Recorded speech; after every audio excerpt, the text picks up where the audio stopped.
मी सुनेत्रा अजित पवार गांभीर्यपूर्वक प्रतिज्ञा करते की कायद्याद्वारे स्थापित झाले आहे अशा भारताच्या संविधानाबद्दल मी खरी श्रद्धा व निष्ठा बाळगीन। मी भारताची सार्वभौमता व एकात्मता उन्नत राखीन।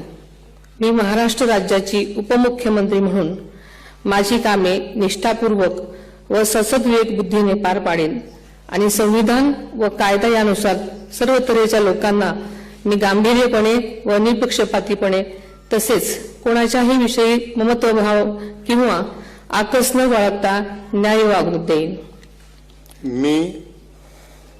मी सुनेत्रा अजित पवार गांभीर्यपूर्वक प्रतिज्ञा करते की महाराष्ट्र राज्याची उपमुख्यमंत्री म्हणून माझ्या विचारार्थ आणली जाईल किंवा मला ज्ञात होईल अशी कोणतीही बाब अशी उपमुख्यमंत्री म्हणून माझी कामे यथायोग्य पार पाडण्यासाठी आवश्यक असेल ते खेरीज करून एरवी मी कोणत्याही व्यक्तीला किंवा व्यक्तींना प्रत्यक्षपणे वा अप्रत्यक्षपणे कळवणार नाही किंवा त्यांच्याकडे उघड करणार नाही।